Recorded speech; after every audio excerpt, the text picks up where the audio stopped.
What's going on, everyone? It's Stephanie Adams with SOS Solutions. So listen, I have been in the credit industry studying credit, learning about credit for probably 10 years now, pretty close to 10 years. What brought me to learning credit is simply that I had gone through credit issues. And almost every company or every person who is trying to teach or offer a credit repair service likely has had some sort of issue with credit in the past, whether it be a traumatic experience or they went through a credit repair company or something to that extent where they had to learn credit. This is not a new story. This is something that is pretty frequent. See a need, fill a need, right? So that's my backstory. I had credit problems. I went through a credit repair company and I didn't understand what they were doing. I just put it all in their hands and kind of waited for the response. Well, I actually went through two credit repair companies. One of them, I think my score went up 2 points or something like that. And then the other one, we just paid and paid and paid and paid this company. And I didn't know what was actually going on, and I didn't know why my score wasn't changing. I didn't know what I could do on my own. So that's kind of what prompted me to start learning credit.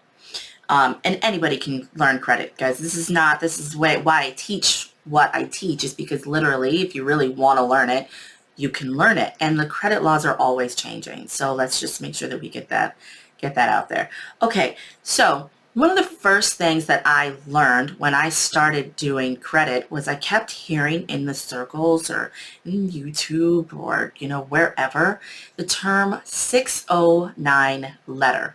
And I was joining Facebook groups. I was looking at YouTube and I'm hearing 609 letter, 609 letter, 609 letter. I didn't really understand what that means. I'm going to take you to what it actually means so that we can correct a misconception that people have about what a 609 letter actually is. So here's where we're going to start. 609 letter. If you hear that, it actually means they're trying to, whoever is talking about it is trying to reference a portion of the Fair Credit Reporting Act. Fair Credit Reporting Act is an act that is in place that literally says whatever is reported on a credit report needs to be accurate. It says a whole lot more than that, but that's really what it means, is anything that is reported on a credit report has to be accurate. Now, there's a section of the Fair Credit Reporting Act that is called 609. And I'm going to take you over to it and we're going to see what it actually says. So this is the Fair Credit Reporting Act, and as you can see, we are on section 609 and it is titled Disclosures to Consumers. Now, it's also 15 USC 1681G. Now, when people talk about 609 letters, most of the time they're going to sell them to you or they're going to explain it as this is the letter that allows you to dispute any inaccurate, untimely information that can't be verified on your credit report. Now, that is actually in the FCRA, the Fair Credit Reporting Act, but it is not in section 609. So let's go over and see what is in section 609. This is just a disclosure. It's a consumer disclosure, and it allows you to see the information on file, the sources, the report recipients, which means anybody that has seen the report. You can get a disclosure of all of that information. So every consumer reporting agency shall, upon request and subject to 601A1, clearly and accurately disclose to the consumer. These are all of the things that have to be disclosed under the 609.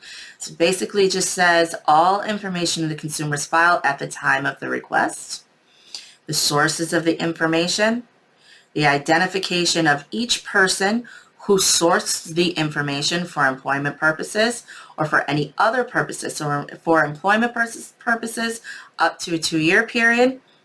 For any other purpose, up to a year before.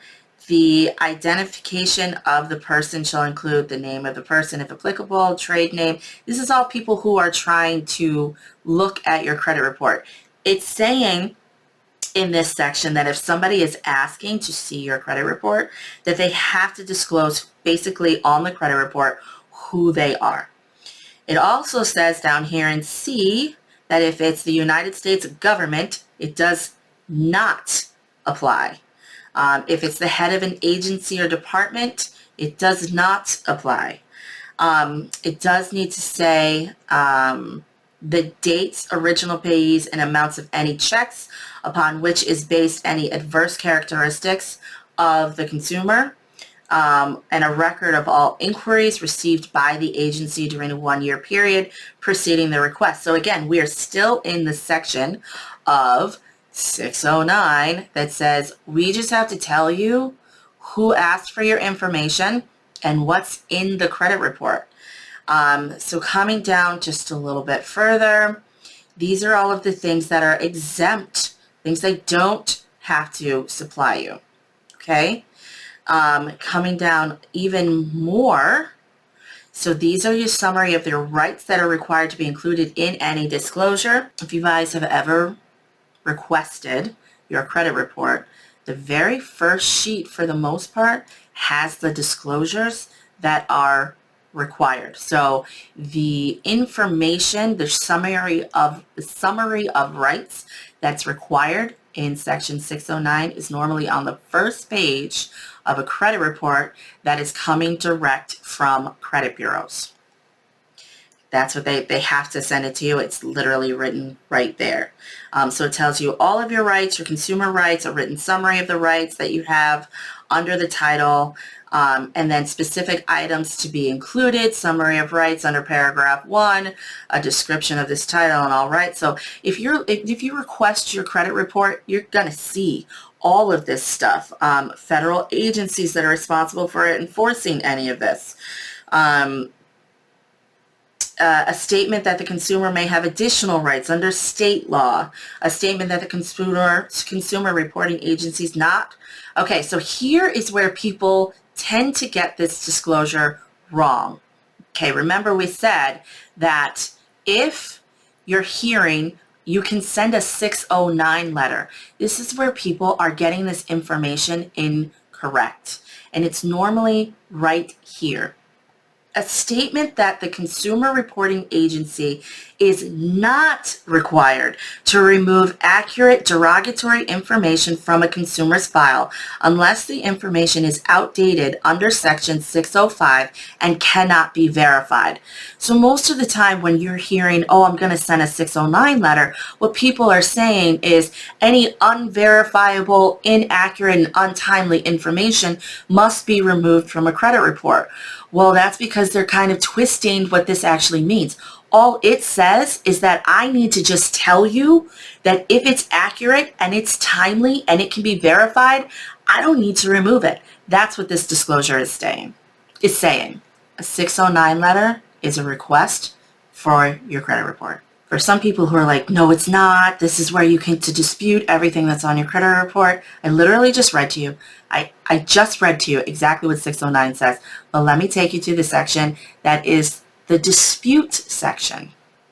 Right here, 611, procedure in case of disputed accuracy. So if you're trying to learn from somebody that is telling you that they're going to create a 609 letter for you, and that 609 letters are for verifying untimely, inaccurate, and unverifiable information. They are referencing the FCRA incorrectly. That's it. That's all I wanted to get through. I've been on TikTok lately, and I've seen so many people peddling 609 letters that it makes me want to scratch my eyes out and plug my ears. If you would like someone to help you understand what's on your credit report, where you are now, and where you'd like to go, just reach out. The information's below. And until then, we'll talk next time.